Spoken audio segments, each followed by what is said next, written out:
Hey guys, so it's been a while since I've posted. I figured I'd throw something up. So let's see what's going on. Tomorrow, the new teacher is coming down to meet with the real estate agency across the street. They're going to handle the contract for the school. And then I'll also be introducing her to the landlord for the parking lot and hopefully get that rolling as well. So things are coming together pretty good.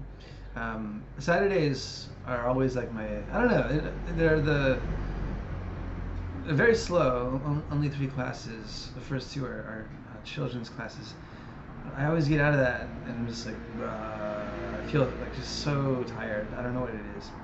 I suppose it's just a sense, that's what happens when you're bored and you're forced to do something that's boring.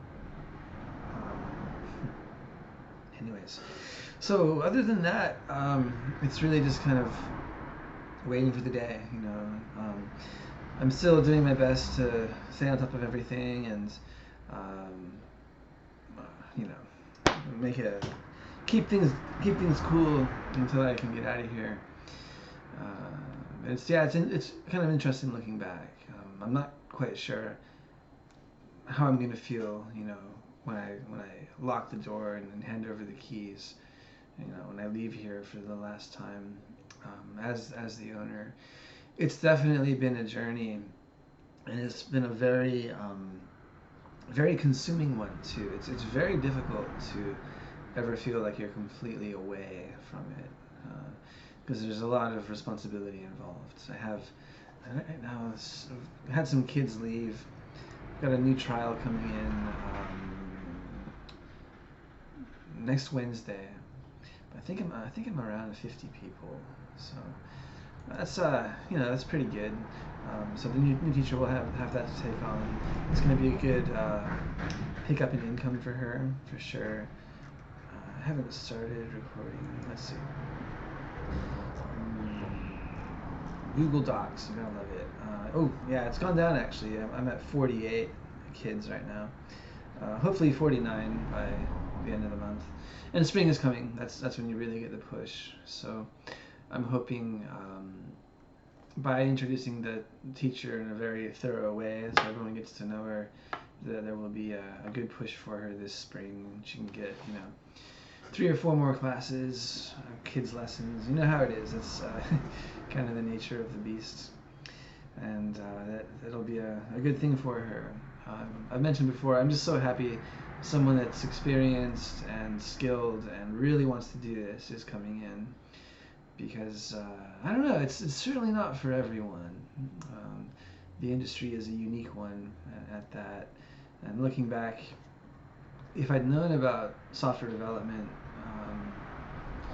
roughly 7 years ago when I started getting serious about this school, or 13 years ago when I moved to Japan, I probably wouldn't have gotten into ESL.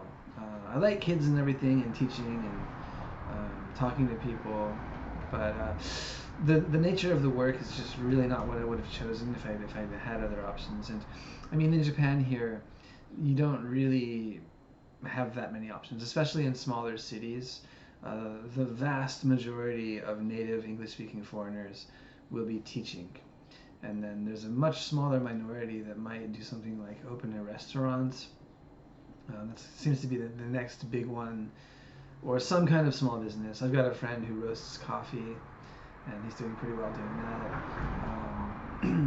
that. Another friend does bicycle tours on the island. He's kind of networked and gets rich clients who'll come over and pay him to take them around.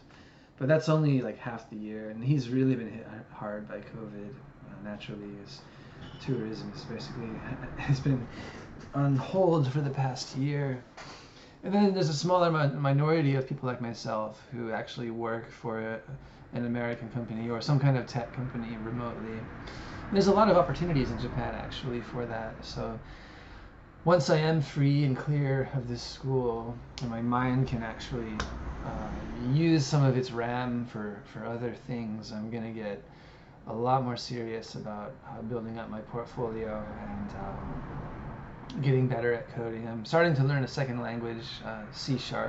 Mostly what I've been doing is JavaScript, which has really changed in recent years. You can actually build some pretty robust apps now with it. It's not just for animation anymore. So that'll be good. I figure I'll do this support job probably for at least a year, and I would say maybe the max would be like 3, I think. People in Japan like it if you stayed at a job for 3 years. That seems to be the minimum. And in that time, I can just really focus on studying and learning and staying fit and healthy. Be a set schedule, which is going to be awesome. No more night classes. Well, I have one at the university, but that's really just for kind of daily expenses and stuff. I kind of want to stay connected in some regard to the community for the time being. But I'm sure the day will come where I'll get a very good paying job for a company, and then I think it'll probably be time to just do that for money. I've spent so much of my life working. I've always been a very busy person, and I don't know what it is. It's my personality, I guess, but you would think that for having worked that much, I would have a lot more money, a lot more kind of opportunities, I guess, but not really. So the old adage, work smarter, not harder, really is true. And I think you take that a step further is you could also say, learn something difficult that's extremely valuable, whatever it is. In Japan, for Japanese people, it could be becoming a fluent English speaker. Personally, for me, those aren't my students, just 2 crazy young girls. I don't really have the doing something like going to law school or medical school in my living situation at my age is not really realistic. So I feel like learning software development is probably the best option by far, because a lot of people do give up. They get bogged down by the learning curve and emotional, and then they just quit and it doesn't go anywhere. But the truth is, you've really got to stick with it. It's just like learning Japanese, or there's a lot of similarities actually, where it's like, well, you can continue on this path of not being able to speak Japanese in Japan, but what's that really going to do for you? You're going to have no idea what's happening around you a lot of the time, and your opportunities will be much fewer. Like not being able to talk to anyone in the country that doesn't speak English is, I don't know, it's not something that sat well with me. So a lot of times it just requires that need, Students often tell me like, oh, English is really difficult, how can I get better? And it's not always about how much you study or how you study, blah blah blah, how much money you spend, courses, traveling. I've found that more often it has to do with why you're learning it, So when I started studying Japanese, I had some, I would say, pretty good speaking ability. Like I could hold a conversation and talk on the phone, etc. But it wasn't until I realized that I absolutely had to start this business, or my life was going to suck indefinitely, like for decades. So then I had that need. Like it wasn't just I'm going to study Japanese so I can talk to people. It's like I'm going to study Japanese so I can run my own business without screwing it up. And then, because the study then becomes a means to an end that's important to you, you can learn it a lot faster. I don't know what it is, something kicks in. Your study becomes more efficient, you're more focused, you're kind of hungrier for it. So that's where I am with software development. It's my one lifeline to a better future that's not geographically dependent. That's what really scares me, is the idea of having to stay in Japan because I blew it in terms of ever going home again and having any kind of realistic employment opportunities. And that could happen pretty fast. You stay over here for 20 years and you go back home, everyone else has been investing that same amount of time in their world in the US with their friends and coworkers, building networks and skills and experiences together. You can't substitute that. You can't just make it up as soon as you get off the plane. You have to start somewhere. And if you don't have a skill that's valuable to people, you're back at the bottom. You know, it's like you might as well have just graduated from high school, only now you're in your early 40s, and that's a very scary prospect.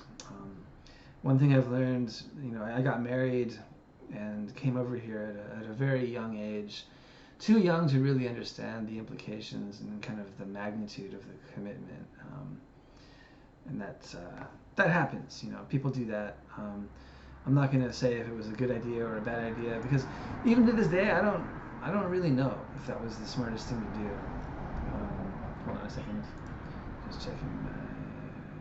Okay, making sure the sound was on. But the fact is, I'm here. I've got 3 kids that are still quite young. They really need their dad in their life, and I really need to be in a position where I can provide them with income and also with a stable state of mind, so I'm not stressed out all the time and worried about the future or thinking about the past.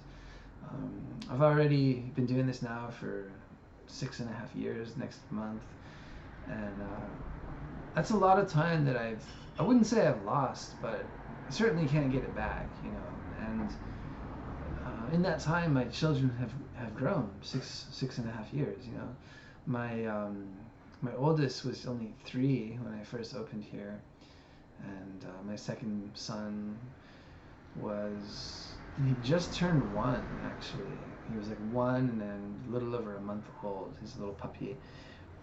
And my daughter hadn't even been born yet. So that's another thing. It's like the English teaching schedule. Recently it's been pretty good. I've kind of managed to avoid later classes, but by and large, as English teachers, we find ourselves working until 9 o'clock, sometimes 10 o'clock. I used to have one class. It was about, I don't know, it's like 15 miles north. It finished at 10:30 at night. This woman had her daughters studying. Really great class, but I wouldn't get home till 11:30 at night because I had to drive back to the school, which took quite a bit of time, and then kind of using the school car. It's called an Opti. They're almost like a cartoon car. Unload all the teaching supplies, fill out the paperwork, and then get on my bicycle and ride home another, it's maybe 8 kilometers, 5 miles or so. So it was, I was young and dumb. A lot of people in Ikawa over here they come over here to that in their 20s, and it's a fun time. But as you get older, it's important psychologically to have I don't know, just a schedule that allows you to maintain a certain energy level and a certain amount of rest at the same time, and kind of decent hours in terms of when you're expected to be working and concentrating on something. And I've really felt like I don't know, I guess it's probably the past year or 2, I've just felt something fundamental has changed. I just don't feel super focused or willing to have that kind of schedule anymore. So I just got something on my hand here.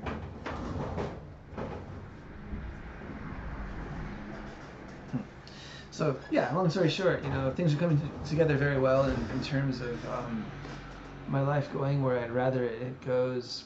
But I think a lot of us struggle sometimes with thinking about what could I have done differently, and what am I going to do now? What is concretely speaking the best action to take right now? And that's an interesting one to ask yourself. So I don't know. There's lots of opportunities out there, but it is very important to decide on one and start working toward it. Otherwise you get spread too thin and confused, and you end up losing more time and more energy, and it's kind of a downward spiral. So we'll see. Yeah, I'm also getting pretty tired, to be honest. I don't have a full day off until the kind of last half of March, and my most recent full day off was around New Year's, I think. Shortly after Christmas, I had one day off. So it's something you have to do, sometimes in life. You just gotta stick it out.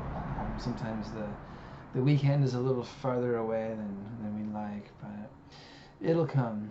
So the important thing is the big questions are answered. You know, got a teacher, awesome, and I've got an opportunity lined up once I get out of here. So those are the tough ones, you know, because once you're committed to having a business, it is a massive commitment. And one teacher I saw on YouTube was talking about how you're kind of creating your own prison, because you are bound to it, you know. And you can't really just walk away. You could, but that would probably not be the smartest. You know, you could just get on a plane and never come back. You know, I don't know. Anyways, but yeah. So things are going step by step. I'm gonna teach one more class today and try to get a bike ride in this loop out in the mountains, and that always is a good reset. Just I don't really want to do it right now. I'm thinking like, oh, maybe I'll just go home and drink beer. But I know if I do it, I'm gonna feel better. You know, it's one of those things. So I'm gonna do it. All right, that's it for this time.